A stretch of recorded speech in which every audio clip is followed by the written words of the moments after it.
Well, let's try that again. Welcome back, everybody. Welcome to the interview. Double toasted interviews. As I said, you're not used to seeing me in the middle of the day like this, but you are getting more used to it because I'm starting to get some great people to talk to. And I see that the sound is working right now. People in the chat talking about, yay, he saved it. I didn't actually save it. This is what happens, man, when you have people on who are more professional than you are. I want to welcome Chelsea, Rebecca, and James, and I got it right the first time. I wish you could have been there for it. Janice, how you guys doing? Good, man. How are you? Doing better now. Hope people can hear us. What's going on, everybody? I see people subscribing right now and everything. Hey, thank you so much. I would love to stop and thank all of you for that, but today, you know how these interviews are. We got to make it all about our guests, and our guests are from Dead Meat, the YouTube channel and I just said this earlier, congratulations on having almost 4 million subscribers. Yeah. That's crazy. I just looked over and yep. We're almost there. It's crazy. Oh See, God. that's when you know how successful you are. When you don't even know how many people you have anymore. You have so many you don't even check because you know it's going to be good. But welcome, and I'm glad that you're here, and it is really an honor to talk to you. Thank you for taking the time to be here. James, I know you get this all the time, but you look just like Captain America, man. I get Chris Evans and I get Jason Schwartzman. And that guy on who's the basketball player? Oh, Gordon Hayward. Yeah, I get Gordon Hayward. I get him all the time. Yeah, notice I didn't say Chris Evans. I went straight for Captain America. You had the beard and all. You got that in-game shit going on, man. It looks nice. No, the worst though was a few years ago. I have worked out more since, but a few years ago I was told that I looked like Captain America pre-serum, and I was like, oh no. When they digitally altered his body to make him strong. Okay. No, man, no, I'm not even saying that. No, you're not that scrawny dude. You are the Cap, man. You are a hero. Thanks, man. And again, people, we have them from the channel on YouTube, Dead Meat. If you don't think I'm telling the truth about the 4 million subscribers, I have their channel right here. And if you've been watching them, then you know them from several of their series from this channel here and also some other channels that they have. One of the most popular series that they have is Kill Count. And we're going to talk about that in a little bit. But I have to say that the kind of interview that I'm doing right now is one of my favorite types of interviews because I always think that the interview is enhanced when you have people come in as a couple. Oh, yeah? That's fun. Yeah, man, I got to tell you, for people who are having a reputation for horror and being associated with something that is horror, you two are the cutest goddamn couple I've seen in a while, man. I don't know if you're married yet, but you put this out in 2019. This picture of you guys in a treehouse or something. It does look like a treehouse. It does, yeah. I took the No Girls Allowed sign off and allowed her to come up.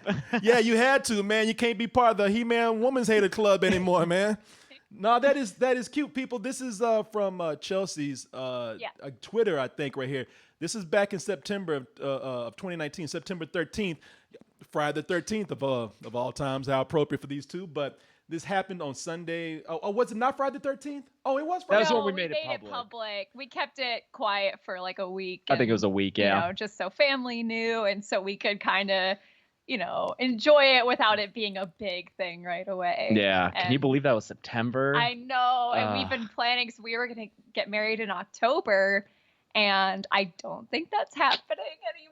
Yeah, I don't know if that's going to happen. Delay it, which sucks. But it's, we'll get married when we get married. We got a really lovely email from our officiant. We're having not a horror themed anything. We don't want a horror themed wedding, but we wanted a touch of it. So our officiant is Heather Langenkamp from Nightmare on Elm Street. And we got a really lovely email from her saying no matter what it happens, you're going to get to marry James. And that's really exciting. And, so she'll be there with us for, no matter what it happens. So that's trying very to be patient. Nice. You see what I'm talking about, people? It's also the easiest kind of interview because all I have to do is just bring up something and sit back, and then they're just gonna start like flirting with each other and talking, with each other. It's Everyone likes talking about themselves. That's the secret to a good interview. Yeah, just let people talk about themselves. no, exactly.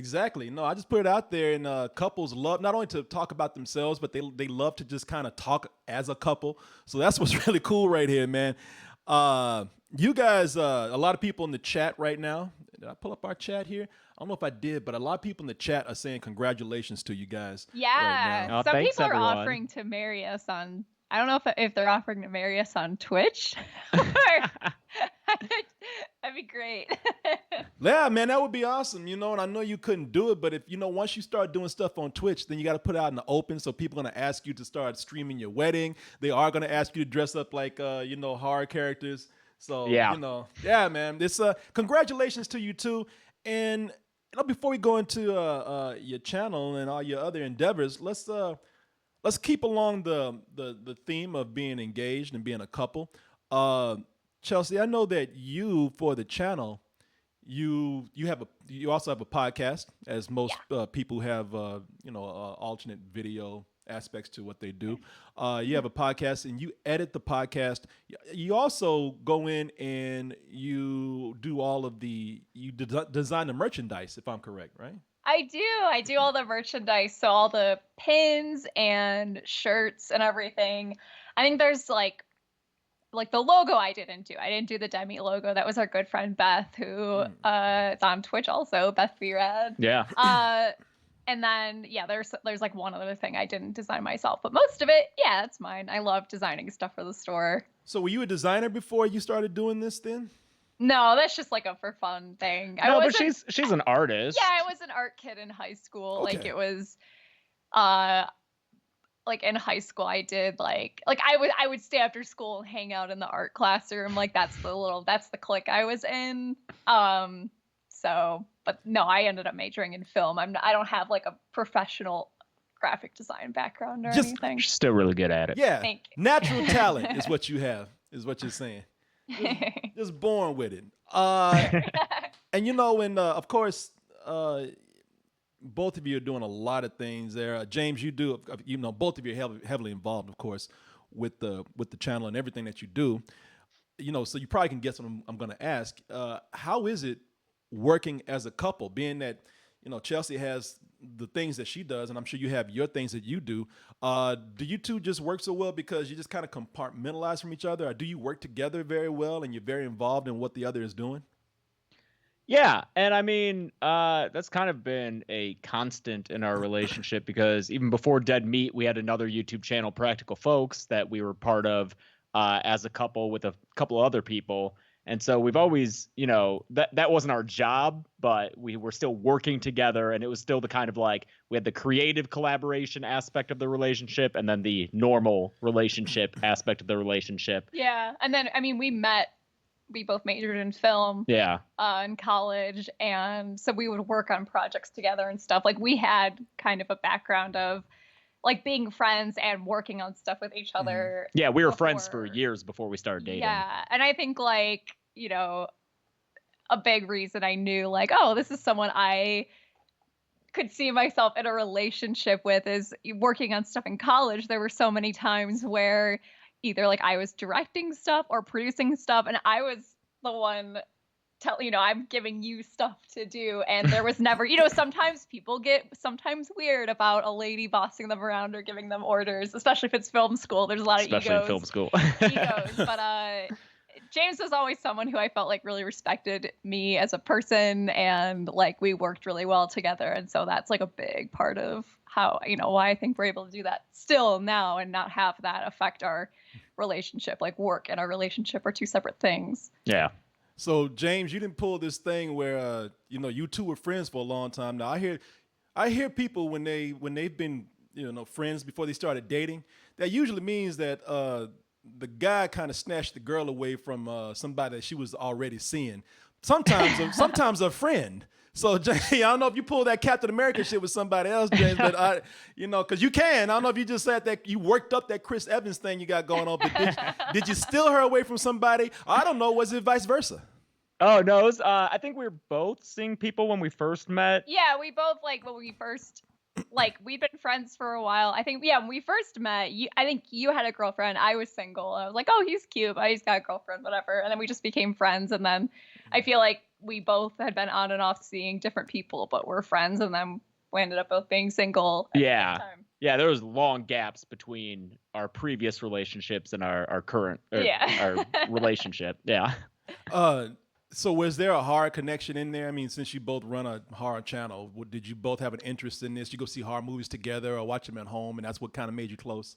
No, actually, because horror wasn't either of our focal points back then. Yeah. We were just more generalized film. That first channel that we did was like sketch comedy. Mm-hmm. But, horror had always been a thing for me. You got into it in college. So, you were starting to get into it. But even though it wasn't a focal thing, coincidentally, the first movie we ever watched together was Hellraiser. So, back then we had no idea horror would be our careers. But we just happened to watch that movie together. And I mean, that's a weird ass movie. That is a BDSM horror movie, but we were both really into it. And yeah. Yeah, we got to, was it 2 years ago we met Clive Barker? Oh, yeah. Yeah, who wrote Hellraiser. He directed it too, Mm-hmm. yeah. So we got to meet him at a convention and tell him, like, hey, we've been together at that point for like 6 years, maybe. Yeah. It was like the first movie we watched together was Hellraiser, and I think he got a kick out of it. Yeah. Yeah, it sounded like y'all watched Hellraiser and got turned on. You know, a little something there. Now I have a chain fetish for some reason. Hey, give as many details as you like, whenever you like. Wow, you morph, James. I hate to keep going along these lines, but you change from time to time. You had that Chris Evans thing going on, then sometimes you change into Sam Rockwell. I get Sam Rockwell all the time too. Yeah. Yeah, I'm just looking at you. I'm like, wow, he is actually like a special effect. He keeps changing, man. But one of your most, as I said earlier, one of your most popular features on your site is kill count, and yeah. The most popular, I believe, I don't know if this is the most popular one. I know it's up there though. Has 15 million views. I'm going to show the people this if you need a little example of what they do on their site. This is again from their series Kill Count, and I tell you what, you want Siri? I'm not talking to you. Go on somewhere. Siri, get out of here. My phone, I can't. This happens every podcast. I say some S word and Siri comes in. You want to tell people about what kill count is before I actually show them?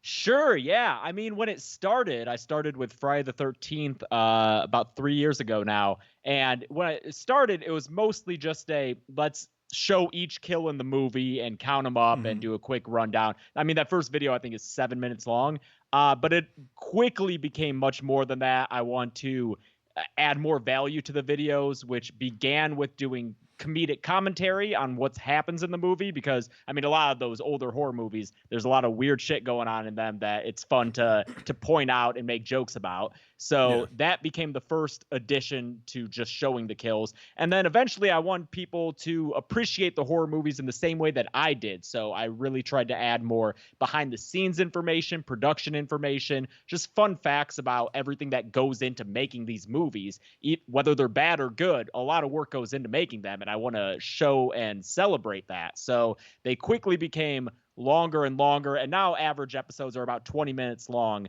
And so the kill count is kind of a misnomer. It's the hook for the video, but it also serves as commentary, review, behind the scenes information. I try to make it like, if you want to know everything you can about this movie, maybe watch a kill count. I rarely get into thematic discussions or analysis. I leave that to other people. But as far as the production info and all that, that's what I like to get into. Okay. I'm going to show people a little clip from one of your most popular videos with 15 million views, the kill count from Jigsaw. So let's catch up with a bunch of cop plot stuff. Blood under the fingernails of that buckethead body Malcolm are revealed to match the blood of a perp taken a decade ago. Who could that be? Hopefully the movie will spell it out for me. The blood under the fingernails of our first victim It's John Kramer's blood. Wow, never would have The guessed. jigsaw killer. Yeah, we know. Then a blonde, acided body is thrown from the roof of the hospital with a note saying, and then there were 3. Logan shows Halloran and Hunt how the Vic was killed by hydrofluoric acid injected into her neck, and they also find a puzzle piece carved out of her tongue. Ah, shit, you know what? I forgot. What movie am I watching again? You know, all this is so well timed, man, and thank you. informative, and it's very funny. How long does it take both of you to put these together? I mean, Chelsea, do you edit these also? I don't really work on the kill counts. No, your hands off on the Although kill I count. do, I'll make a lot of props and stuff. Yeah, which the is background my stuff. favorite thing to do when you have like projects for me. Like I had to make barbed wire for something. I Yep. forget. Barbed wire, you had to rustify the hacksaw that's in the saw kill counts. You had to Yeah. make it look rusty. I had to sew a dinosaur stuffed animal for New Nightmare. You like, you just, sewed the man in the mask oh, from yeah, the Strangers. Yeah, you so made I that get to mask. do that kind of stuff. But like, no, I just focus on doing the Damn, you got a podcast. talented woman over there, man. I know. Especially because like I'm good at writing jokes and editing videos, but as far as tactical creativity, I can't do anything. I can't draw worth a damn. I can't put anything together. So I'm so grateful to have her, someone who is talented in those regards. Yeah. nice, and that seems to be the case here, man. You know, being that there's so much production that goes into these videos, man. How long does it take you to finish one episode? Yeah, it's a long time. I think, the running estimate is it's like 30 hours of combined work to make a kill count episode. Wow. And thankfully nowadays, when I started, I was doing every last bit of work on all those videos. But nowadays I do have a team of people who it goes back and forth between them and me, and they'll do work and then I'll make minor adjustments and then send it off to someone else. But it is a very long process for each and every one of these videos, just because I never want to put out something just to get it out there and rush it out there. I'm always trying to make sure that it is the best possible video it can be. And to that end, it involves a lot of rewriting. I don't just film the first thing I write. Not at all. That would be awful. So rewriting and re-editing and just, a lot of work. Yeah, a lot of people, they still seem to underestimate the power of the production process and how time consuming it is, man. A lot of people see videos and they get a little discouraged sometimes because they don't realize that there's a team of people working behind these things, man. What aspect of the process do you think is the longest? Because you named a lot of them. Yeah. Well, for me, oh man, it's so hard to say. I'd say it's hard to say what the longest is, but the most difficult for me to do is that final rewrite of the script before I shoot it, because the first draft of the script, I have fun with it. I just like watch the video and I'll start and stop it. And I just write whatever comes to my mind, and it can be real free form and loose. And it doesn't matter because I'm just getting the words on the paper. And that's so hard to do. But at this point, it's kind of a fun process. But when I go back through that script and I'm adding the behind the scenes info that I've learned and done research on, and I'm making sure that each joke is the best joke it can be, that's so stressful because I know that as soon as I shoot that video, that's it. There's no more changing it. I might be able to do some dubbing in later on, but like the shooting script is the most important part.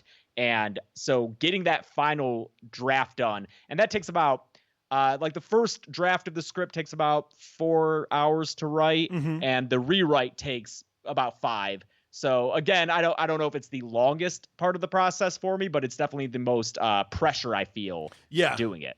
Yeah, no, it's I think a lot of people, it's good for them to hear about this kind of process, man. Because like I said, a lot of people don't realize that because they see you, James, and this is the first time they're going to hear this, man. This is the first time they're going to understand that you have a team, a production crew doing this. Yeah.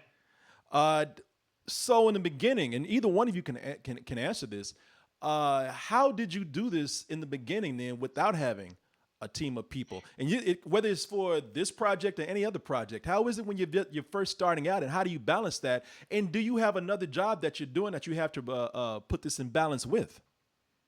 Nowadays, no. Thankfully, this is our job. But how did I do it at the start? I didn't sleep, man. It was, I mean, Yeah, it was rough. It was real rough, and I'm so glad that I'm with someone who understood and tolerated it because the first sorry, I thought you were going to say something. The first 6 months where I was working another full-time job and getting Dead Meat off the ground, I was putting in 40 hours a week on Dead Meat in addition to the 40 to 50 hours of work I was doing at my real job. And so that meant that I would wake up at 5:30. I would drive down to work that early to avoid traffic, just to save myself 20 minutes of time each day. And then at work early, I would work on Dead Meat until my boss came in, then do my job, work on Dead Meat during my lunch hour at my desk, do my job, come home, work on Dead Meat until about midnight or 1, go to sleep, wake up at 5 again, and just do that every day for 6 months. Couldn't work out, couldn't do social things. Yeah, this is not meant to be like, this is what you have to do to make your own, or like, this is how you should be. Like, yeah, no one should live like that. I had canker sores and just it was awful. I think like the kind of like hustle grind culture, or just like, you know, the fact that that is maybe seen as, oh, that is the most admirable quality someone can have, is like, no, it's actually really stressful and, and like not great for you, but like that's just what it was for a bit. Yeah, and you know, thankfully the channel got pretty popular pretty quickly, I think because of the professional look that they had based on us having already made YouTube videos for 4 years prior to that on that other channel. So I had that experience going in. I had a small audience from that channel coming over and watching them. That helped. And thankfully, because of that, I saw early on that my work, if I kept it up, it could be worth it, and this could actually be my job. So I don't know, you know, if those videos hadn't spiked that much that early, I don't know if I would have had the motivation to keep going. But a couple months in, I'm seeing video views with crazy amounts and just a lot of groundswell support from the community. And I was like, oh, I think if I can just hold this up for a few more months, it might get to a point where it can be my job. And thankfully, that's what happened. Well, again, people have to understand the amount of time that you put into this before you even make it to this point. I mean, you say there's no way to live, and I understand that. I tell you, my wife would agree with you, Chelsea. She laughs at it. She thinks she sees me working hard. She says it's stupid. But you know, you're talking about how you did this for 4 years before you got to this point in another place. And then you had to carry another audience that you built over. You had to like sacrifice some part of your life to get there. Again, Chelsea, I agree with you. Not that everybody should do it, but everybody should understand that it's not something where it happens to some people, and you know, bless those people, man, if they made it that way. But it's not just flicking on the camera and posting up a video. There's a lot of work that went into it. I'm glad you're able to like really convey that to folks out there, man. I get it from people all the time. They ask me, you know, how do I get famous? Overnight. And I was like, you know, you don't. So, you know, you talk about... and the other side of that too is that, you know, I never think about it as, yes, I alone am the one who was able to do this work, and that's why I have this success. I know that a lot of it is luck. There are so many people out there working just as hard as I did, as we did during that time, and maybe that luck just doesn't hit for them. I got lucky in that I covered Friday the 13th right as the game Friday the 13th came out, so people were looking up clips from the movies because they were playing that game, and they found my videos, and that just happened to be serendipitous. But there are plenty of people who put in that work, and they just don't get the break, and it sucks, man. No. You know, again, you put something else in there. It's timing sometimes too. It's, you know, sometimes something will hit, and that hit will carry you for the rest of your career on YouTube or some other streaming service or, you know, platform, whatever. It's just, it's a weird game how all this works out sometimes, man. And you know, but nobody, I hardly think anybody gets into it that easy. Some people do, but there's a lot of stuff that goes behind it where people get to where they are. And a lot of people are asking right now, is this live? Yeah, it is. I don't think a lot of people, but for those who are asking, yeah, it's live. It's live right now. So if you have any questions for Chelsea or James a little bit later, please. Yes, I'm laughing because the chat is currently having a debate about, did they just see there's a video about Passion of the Christ on the channel? Yeah, you saw that? Somebody said Jesus. You know, yeah, literally Jesus. Yeah, they have a video for Passion of the Christ. That is a snuff film. That's a horror movie. That counts. Right? That's exactly what, yes. That was for the podcast we did that. That was not a kill count video, although that would be very funny. That would be so weird. Do I take one away at the end? I don't know. Yeah, but right. It just evens out at 0, I guess. I like how, evens out at 0, but I like like at the time, like the kill count won, but what a fucking kill it was. You know, most epic kill ever. But you know, talking about this other channel that you were on, which was Practical Folks, I want to kind of relay this to, again, the production side of things that you do, because I think this will be sort of educational for people as well. I'm looking at one of the things you did on Practical Folks, which you did Let's see what it is. the drunk Disney talk. Oh, it's Brock. Oh, nice. Yeah, Drunk did you- Disney. That was our biggest series on Practical Folks for sure. Yeah, apparently you guys like to count everything from kills to drinking. And There you go. Yeah, you got this is for Beauty and the Beast. I'll tell you what my question is after I show this, but this is where they get drunk and they just watch Disney films. My favorite character is the cop. Oh, wow. Take my rose. I don't know if I would take it. Because you would take it and she'd be like, that's $5. He should have had like a no solicitors sign on his door. Then he would have avoided this whole mess. Belle's known as the smartest and most beautiful girl in town. But listen to the things she's reading. I just finished the most wonderful story about a beanstalk and an ogre. They're like fairy tales. Like, it's not Joyce here. They don't have Common Core. Pumpkins for sale, get your pumpkins. Trying to sell these same 4 pumpkins every day. Good morning, Val. He's in charge of the Boo Lingerie, underwear for ghosts. I just now noticed, James, you were dressed up like Gaston. Yeah. I just thought you were in a really bright Shazam shirt or something. I didn't know. That is great, man. That is great. So my question here, and please elaborate on anything that you would like regarding that series or that channel you were on at one time. But question for you is, I'm looking at things that you do with Kill Count, and then I'm looking at the stuff that was going on with. Let me cut this down. Things that were going on with this drunk Disney viewing thing, right? A party that you would do.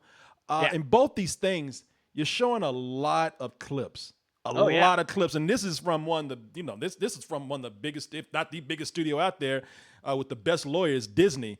Now, how do you get around the copyright? And things change all the time. Is it still okay right now, or is it becoming a problem with the way just things change on YouTube all the time? So actually with Drunk Disney, I don't think we ever got a copyright strike. No, because it wasn't big enough. No one That cared. was probably it. I think Disney just didn't care about us. I think we were so small that Disney, even if they knew it existed, they probably figured, well, it's so small that if we go after it and it becomes a big deal, we're clearly the bad guys it's here. like Streisand effect too. Yeah, I think they just didn't bother. But then with Dead Meat, it's bigger, and that's when the problems. Yeah, and just to clarify, because I think people who don't upload things to YouTube, they hear all these terms and they get them confused. There are like copyright strikes and such. We've never gotten a strike, which is kind of a more serious offense against the channel, and it kind of restricts what you're able to do on the channel. But copyright claims happen all the time, and what that is a studio finds the content in your video and they're like, oh, this is our content that you're uploading, so we're going to claim it. The video will stay online, but we'll make all the ad revenue from it. And with both series, Drunk Disney and Kill Count, we strongly believe that those the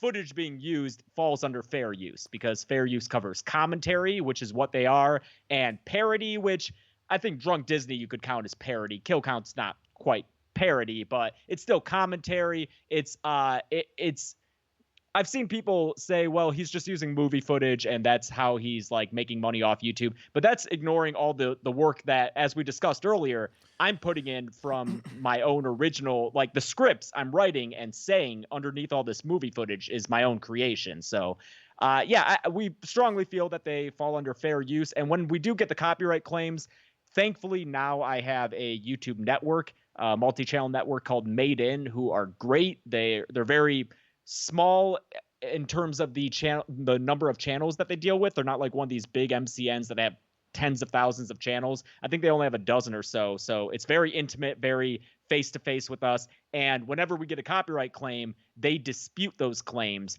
And whether that just means filling out the right form on YouTube, or even in some cases getting into contact with connections they have at studios, it's a very privileged position to Yeah. be in, because I know that smaller channels that get copyright claims, they don't have these tools at their disposal. So I'm very thankful that we're able to have that. And it's actually the reason I reached out to them in the first place, was because I kept getting these copyright claims and it was hurting my channel. And I was like, I thought to myself, well, CinemaSins is a channel that uses plenty of movie footage. They don't even cut to a host like I do. Yeah, it's that's just all movie. footage. Yeah, it's just all movie footage. So I'm like, and they're obviously a successful channel. So how are they managing it? And I looked up who managed them. It was Made In. And so I contacted Made In and they checked out the channel. They're like, oh, yeah, we'd love to get in touch with you. So that's how that came to be. And I'm very grateful for them because they handle that aspect of it. Nice. Very nice. Yeah, that actually answered a lot of questions that I had coming up. When I was looking at the stuff that you do on, or you did on Practical Folks, I believe that this is a Practical Jokes, practical. I know I'm gonna do that shit. Practical Folks.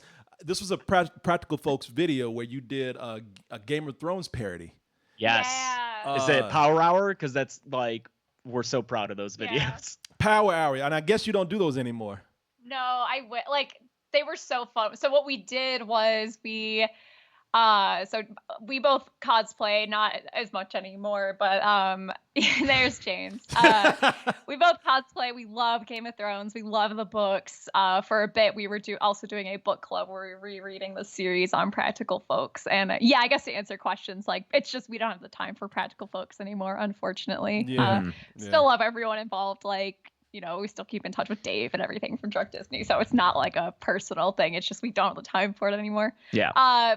So we did this Game of Thrones public access TV show because I love public access aesthetic. I love Check It Out with Dr. Steve Brule. It's like one of my favorite things of all time. So I edited these. These are my post-production creations. Yeah.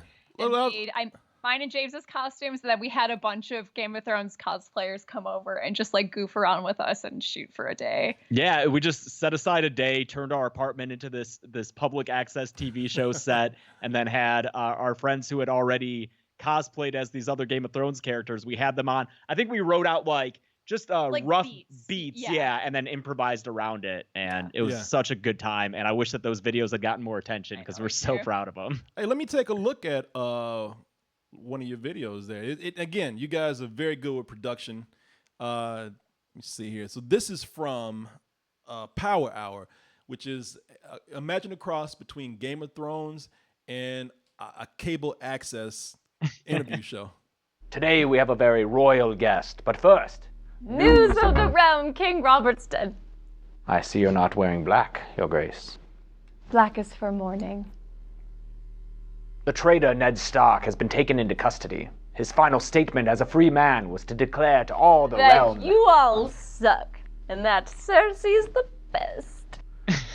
And how many glasses is that, Your Grace? This many, Your Grace. There's a... I love that look you gave her, man. Bitch, that's a great cosplay. Got the makeup nailed down, the facial hair. Oh yeah, that was all her. She made those costumes from scratch. I have like 3 different Cersei costumes. She's my favorite. Oh, I'm sitting in a Lannister chair. You are. That's right. Even the person that you got to come in, that's Cersei. Wow, you got the makeup down and everything, man. When you guys go all out, it's almost like you get plastic surgery to do these cosplays too. Lots of contouring. She's got those angles. Even the person that you got to play Joffrey. Oh yeah, that's our friend Kit. Oh yeah, she's great. In real life, so she cosplays Joffrey, but in real life she's a veterinarian. Oh yeah. Yeah, but I met her through cosplay, and yeah, she's the best. Let me see. I'm gonna watch. You guys need to look at a little bit of her Joffrey too. This whole thing is funny. Look, we're on TV together. Isn't this lovely? It's adorable. Joffrey? Yes, Mother? I hear you have some very exciting redecorating plans. I do, in fact. It's gonna be so metal, Mom. I did see a draft of the design you're looking at. Can we bring it up here? You look so regal. You seem a bit larger in this picture. I really like this, man. That. I photoshopped that. Wow, you are You're good. feeding my thrill. The reason why I brought that up, besides just showing people your range of talent that you have, including acting, I was looking at some of the stuff that you guys were doing, and again, James, I was able to pick up a few other things with you. I don't know if this is pre-dead meat, but I had this. You were in a Oh, commercial, Beachbody commercial. Damn, that Beachbody, you working at Beachbody too, man. Look at you. That really is some Captain America shit right there. I told y'all. Look at that. He lives, Chris Evans. Let me back it up a little bit here so people can see. I want to give a tiny bit of context for this because it's so relevant to what we just watched also. Okay. So this Beachbody video was done around the time that we were going to go somewhere in our Game of Thrones costumes. And so James needed to have the little finger facial hair, the like little tiny mustache and the goatee. And he was so dedicated to the little finger cosplay that he has the fucking Well, I had to have it. I happened to have it during the before pictures. And then I do this program for like 4 months because I did it twice. And they were like, you have to have the same facial hair. And it's like, oh no. Yeah, I was like, but I don't, that's not how I am. That's not who I am. And they're like, yeah, but if you shave, people will be like, oh, they're changing how they look by how they shave. So you have to look as close as possible to your before pictures. So I was like, cool, guess I'll look like Littlefinger in my Beachbody testimonial footage. And let's take a look at Swole Littlefinger. Yeah, right. I'm gonna sculpt your body to a masterpiece. The hammer is there to use heavy weights and really get that strength training. I'm not laughing at you, but I'm just laughing because you really are like you're sexy Littlefinger, man. It's so funny. And for the record, the before picture, there's some weird lighting going on. All I right. think, you did not look like I that did not before. look like that. Yeah. Okay, because I was going to ask, for either the before or after pictures, was there some Photoshop or the after is how it looked, which it's missed those days 5 years ago. It was like the food you were eating was so crazy. Yeah, they provided all my food for 60 days. I didn't eat anything outside of the food they gave me, which was incredible because it was so regulated. It was just like the perfect macro amounts. Dude, the funniest though was when you were on that diet and we went to Six Flags and they wouldn't let you bring in your Beachbody. I was so mad. I had to They throw made out you my throw food. it all out. I got to ask then, this is even more interesting than I thought. And I was already finding this very interesting. So you're in this, and I'm thinking, okay, you just went into this as an actor. I'll be honest with you, I thought that you already had the body. I thought you already had like the chiseled look, and they just photoshopped your head on some schlub or something, right here. But looking at this and seeing what they did, so they actually put you on a diet and all of this. So was this an acting? Yeah. Was this? He really did the whole thing. Like, this is not Photoshop. Yeah, neither picture is photoshopped, but there is a lot of lighting going on. Like, they give you flatter lighting in the first picture. They spray tanned me for that second one. That was my first and probably only ever spray tan. Didn't drink a ton of water. There's some weird shit. I don't know if anyone watching has ever done a photo shoot for fitness, but yeah, they like dehydrate you the night before and the morning it's like of. the day before, you don't drink any water. Yeah, so like in that second Not good picture, for you. oh man, yeah, it's wild. Neither picture is photoshopped, but it's all like lighting tricks and other things like that. The dehydration. Wow, man. So was this an acting gig that just got very involved? Yeah, I would use, was it Casting Network and Backstage and those kind of things? Because that was when I was trying to go to auditions and do acting stuff. So one of the listings I saw was for a Beachbody program, and I had already done, again, didn't look exactly like that before picture, because I had already done P90X 1, 2, and 3. Like, I was very familiar with Beachbody. So I saw that listing, jumped on it, and I feel like it was during a rough time financially for us because this wasn't paid. They were giving me the food, but it wasn't paid, but it was going to Beachbody's headquarters 6 days a week, every week, and working out with them in the morning. And so I remember at one point I got a job offer, and I was like, I turned it down so I could keep doing this. And that was when like you were working and I wasn't, and you were making all the money. I was, yeah. And I was like, hey, I turned down because I want to get swole. Well, also they were giving you food. that helped because that cut down on expenses. But No, that. I find that incredible, man. I was always wondering. You actually made some clarity for me here, man. I was always wondering how these were. I didn't know if this was real or not, and so apparently it's this is they're telling the truth. You that's your real body. Nice. Yeah. Nice, very nice. I'm gonna turn this back to you, Chelsea. Okay, so being involved with Dead Meat, I imagine people associate you with horror. Are you a big horror fan? Yeah, definitely. Like, it's something I came to really appreciate when I was a bit older. Like, James has always liked it pretty much forever. Like, you liked it as a kid. I was very anxious kid and easily scared, so horror was not my thing at all. But in like high school, I got into it, and in college is when since I majored in film, I took a course on horror, and that's when I just really fell in love with it. So yeah, definitely a big fan. So now that you have an internet presence in the realm of horror, we all know that it's the internet. And this is putting it mildly, is a very interesting place for females, especially when you're in an area that for years, for whatever reason, has this perception of being male dominated. But also, horror fans are very accepting and tight knit too. So, what's been your experience being on the internet and being in horror? Is it are people pretty accepting? Are people pretty cool? Or do you I imagine you get some aggressive types out there, but overall, what's it like? I'm honestly shocked at how, like, considering how big of a channel Dead Meat is, and I was terrified starting the podcast because I was just so worried it would be like oh, great, he's just having his, then girlfriend come on and just kind of ride his coattails and do stuff. But I have gotten next to none of that kind of criticism or feedback. Everyone's been very accepting, and yeah, horror in general, the fandom is pretty chill. And I think also, like, I started the podcast and started hosting, and like I know what I'm talking about. I don't think anyone has any reason to come for me.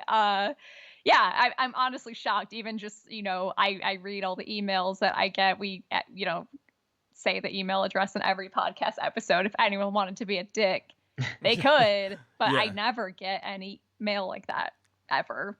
And it's been really great. I'm honestly surprised. No, that's good. That's good. One of the things I want to lead into with bringing up the commercial gig, the Beachbody, also bringing up like even the thing that you did for Practical Folks, the Game of Thrones parody that you do. Both of you seem to enjoy acting.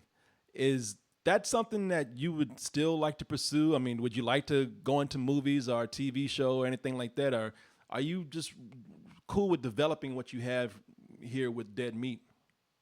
I would absolutely love to act, and not necessarily just horror stuff either. Like, if I could have anyone's type of roles that I've seen, it'd be Glenn Howerton, the just like Dennis from It's Always Sunny in Philadelphia. Just that kind of like douchey, arrogant, like the guy who has overconfidence because of his insecurities. I love that character, and I love doing comedy, and so I would love to do more acting roles for sure. Yeah, I love acting and stuff. I think it's so fun. I love playing more character roles. Like, I don't think being like a straight up leading lady is my thing at all. I love character stuff though. Playing villains is so fun. It's why I love cosplaying Cersei so much, because she, the bad guys do have more fun. Nice. That's also why we like horror so much. But yeah, it's not like my main priority, but whenever I get a chance to act in stuff with friends or, little things like that, I'll usually do it. Very nice. No, you guys are very talented in that area, That's why I ask. I can see you getting more into it if you ever want to do that.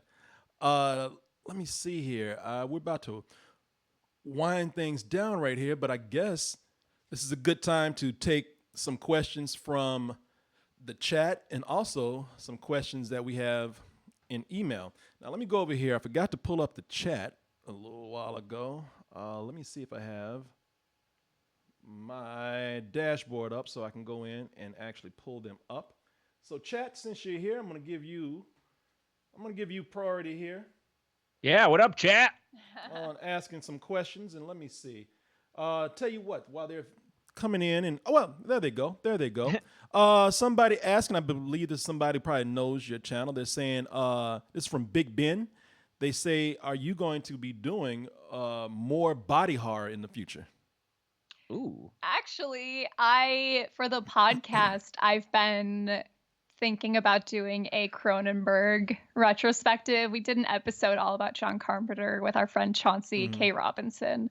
But so I want to do more like director series. So I really want to do a Cronenberg one. There is a guest host I have in mind. I'll keep that to myself for now, just in case it doesn't work out. But yeah, that's kind of next for me in terms of body horror. Yeah, my kill count schedule that I have planned right now goes until the end of August. There aren't any body horror movies included in what I have scheduled right now, but yeah, I'd love to get. The thing is, YouTube has become they've become so much more prudish about gore, which is really unfortunate. And body horror, by definition, usually involves all the grotesque stuff happening. So with those videos, I would probably have to get sponsorships in order to do them. But those come by easy enough. So I'd love to cover some more. These are kind of these questions I'm going to ask kind of go together. One is from Real Cobra Star, and the scroll is moving so fast right now I can't see the other person, but I know that they asked a question that you could probably roll into this one.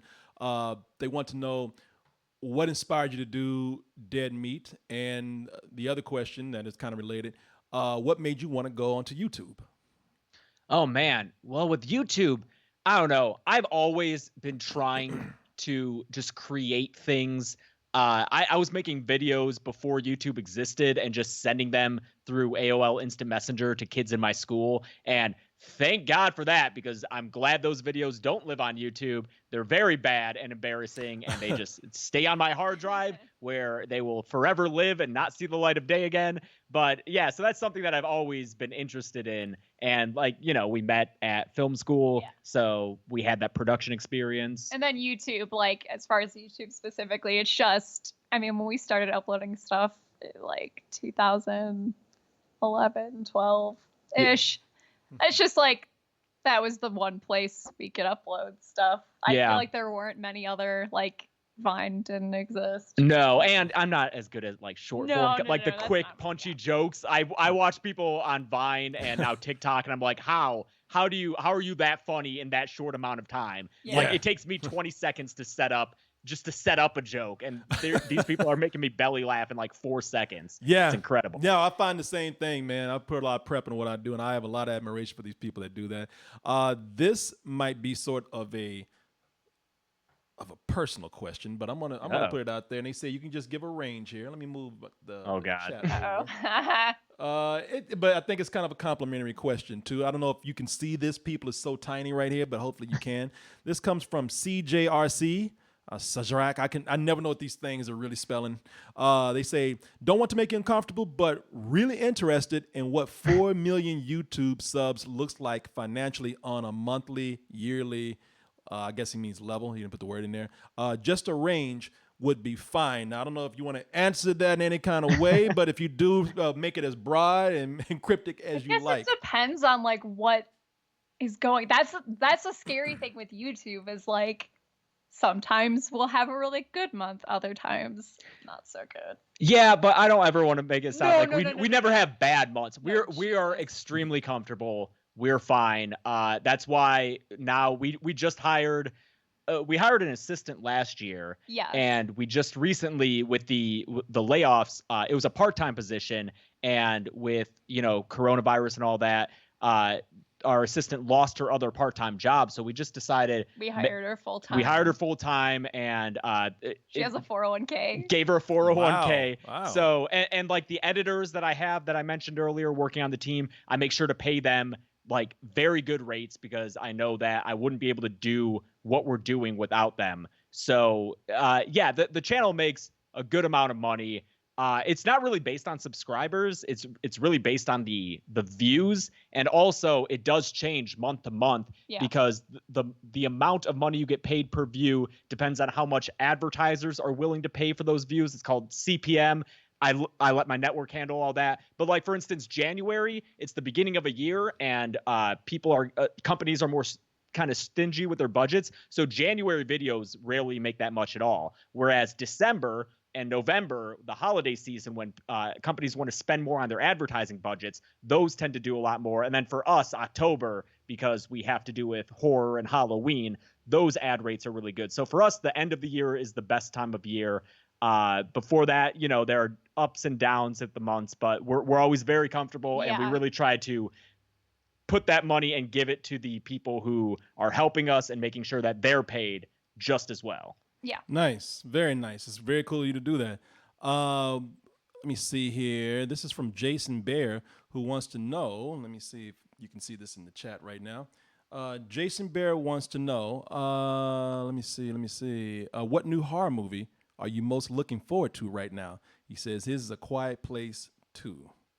Oh, I do think A Quiet Place 2 looks better than you would expect it to, like a sequel to that movie. I think the thing that's going to make me go see that is Cillian Murphy. Oh, that's right. Just like grizzled Cillian Murphy. It's a good look. Yeah.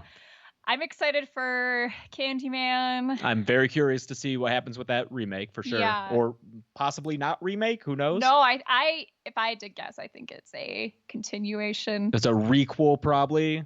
Those Yeah. are in spirit. I will probably ignore Candyman's 2 and 3. Yeah. Yeah. Or it's like Halloween. I think it'll be like the Halloween or the Leprechaun Returns, Yeah. which started it, by the way. Leprechaun Returns did that whole thing before Halloween 2018. And what else is there? Everything gets delayed. I know everything's delayed, and it's I'll give you like- one here. Somebody says, what about Halloween Kills? Oh, great! I'm excited. Yeah, both those Halloween sequels, if they're as good as the 2018 one, I'm happy because I really enjoyed that one. And then isn't Eggers doing something? Oh, the Viking, right? Yeah. Yeah. Anything he puts out, I'll watch I'm excited. anything Robert Eggers puts out. I'll watch anything Ari Aster puts out. Someone was asking about Ari Aster. Love Ari Aster. I think he's a genius. Like, I love this new school of horror. And just to name the third person who's always grouped with them, I don't know if Jordan Peele is working on something new next. I mean, his Producing. name is attached to Candyman. It's not his movie, but I don't know if he's directing another horror movie, but if so, I'm in. Yeah. We got somebody here called Dead Meat Fan 35. What's your favorite horror movie that hasn't been kill counted? Oh God. Ooh. Damn, that's a good Well, question. I'll say the kill count I want to host if I ever get around to writing it. That's the thing, is I have to like sit and write it, and I could do a podcast just fine, but like changing my format to write a kill count is very intimidating. It's a different voice, yeah. American Psycho. I adore American Psycho, but that would be the episode I do. I'm just looking at my Blu-rays Yeah, like to try which to ones get haven't you done? an idea. Yeah, I mean, I wouldn't say it's one of my favorites. I'm excited to cover Basket Case on the kill count eventually. You know what? Maybe Dawn of the Dead, the original Dawn of the Dead. Yes, That so good. I haven't seen it in a long time, but as a kid, it was definitely one of my favorite horror movies. I've seen it more recently. Yeah. It rules. It's so good. Which one? Dawn of the Dead, you said? Yeah. The remake or the original?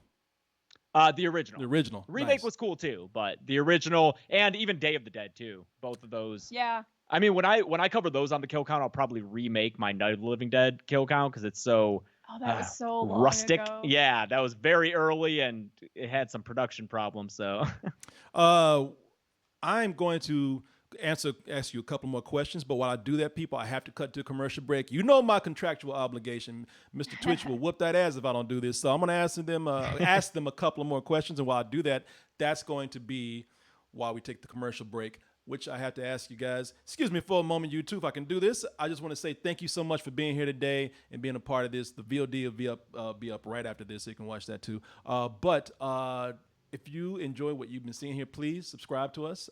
Gift a sub to somebody who could use one. And if you have a gifted sub, then try the regular subs. You don't have to renew it on your own. And you don't have to put up with commercials like this. You can stick around and hear the questions that we ask. Well, we're going to take a couple more questions, but in the meantime, we're going to play this ad break, and we'll be right back after this. Let's see. Somebody said, what was your reaction? Corbin Armstrong, I saw you in there. What was your reaction to Dead Meat rising in popularity so fast? oh man, I remember the day that Jason X came out because that was, prior to that, there was like the steady growth that you hope to see with a new channel, especially having done YouTube prior to that. But on the day that Jason X came out, I was actually at it was like a business field day with the company I worked at was full screen. And there was a day where we all went to like this giant park and there was like competitions and stuff. So it was an all day outdoor thing. And it was a really fun day. But for me, I couldn't concentrate on anything going on because I kept looking at my phone and seeing just the spikes in views that we had never seen in all our years doing Practical Folks, just insane numbers. And it was that day that I was like, this might be something. And I thankfully was working with a friend of mine. Her YouTube channel is Soundproof Liz, and she's a great friend. She's very into YouTube, and I'm so glad she was there because I was just like, dude, what's going on here? And it was like, is this a glitch or what? It was just overwhelming. And even now, like you said earlier, when we looked over and saw the 3.8, it's hard to get used to. No, I hear you, man. Those numbers, yeah. Again, congratulations on that. Quick fun questions before we go. Mr. Devin JB says, if you could date any slasher, who would it be and why? I have so many horror boyfriends, but it's got to be Freddy Krueger. He's like such a, I don't know, like I for one think Freddy Krueger is extremely sexy and he's funny and I feel like he would come up with really cool date ideas. You see, people, that's what I tell you. Freddy Krueger, burn scars, probably in his 50s even at the time that he was killed. But young chicks dig him, man. Why? Because he's funny.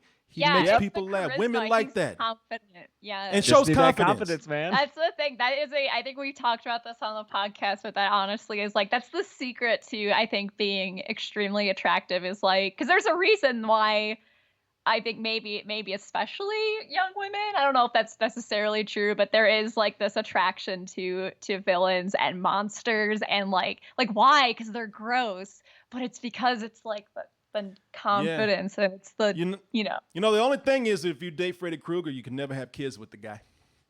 Yeah, gotta be careful with that. What are some good female horror villains? There's not that many. Because like Carrie's in high school, Reagan's a child. Yeah, Annabelle's a doll. Samara's a child. They're all kids. Yeah, that's true. Kids. I guess you can date female Cenobite. Oh yeah, female Cenobite. Her name. Or the nun is hot. Somebody said it's still a Christine's a car. Christina's a car. So that's sexy. Somebody said you could do the Grudge Lady.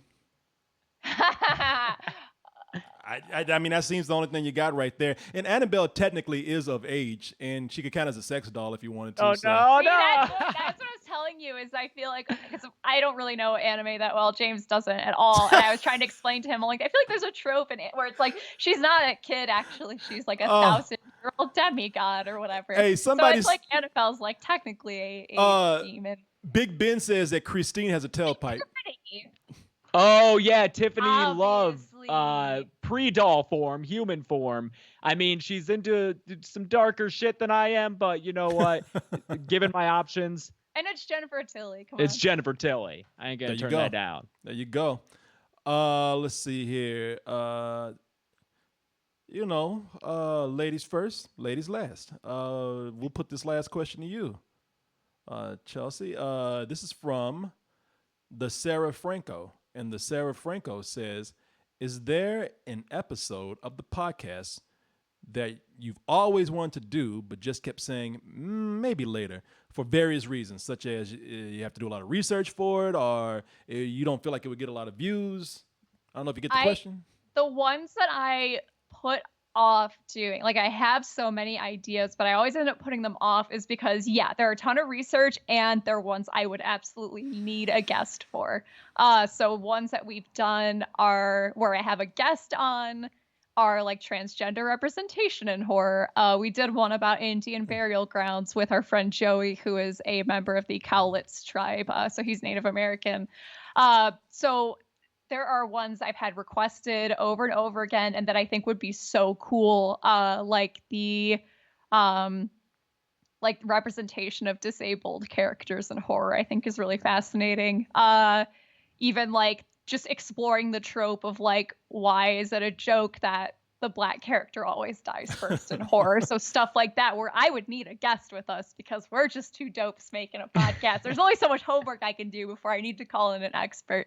So ones like that, where it's not that I don't want to do them, but it's like, I got to do it right, you know, or else what's the point? You know, do it right or don't do it at all. So nice. Very nice. Well, guys, thank you so much for being here. I really appreciate it. Again, couples are sometimes the best guests to have on. You've been great and as cute as I expected you to be.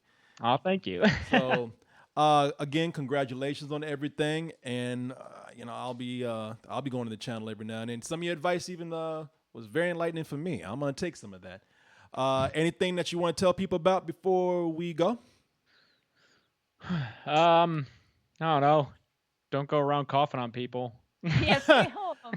Well, I'll tell you what, before we go, let me just say this because people have a request and I want to go out on something positive while you're still here. People, you know how to reach us, kcoolmans@gmail.com. I got the graphic right here. I'll pull it up real quick. Let's see. There we go. I usually have this up here, but I was running into some problems today I was trying to take care of. So there you go, folks. kcoolmans@gmail.com. That's KCOOLMANZ@gmail.com. Email me with any kind of questions, comments, compliments, insults, input, and our advice. Hit us up on the social medias, Twitter, Instagram, and Facebook. Type in Dope Toast for all of those, and I'm on Facebook, Corey.Coleman.5. Again, I want to thank our guests today from Dead Meat, Chelsea and James. And as we go out, I had a request. They said, please, Corey, before you go, can we see sexy little finger? There you go, folks. That is it. I'll leave you with that image right there. Hey, take your pick, whichever one you want. I want to thank our guest again. Go to Dead Meat over on YouTube. Subscribe to Double Toasted on Twitch. Check us out on other platforms that we have, including our own, doubletoasted.com. And we will see you guys later. Thank you. Bye-bye. Thanks.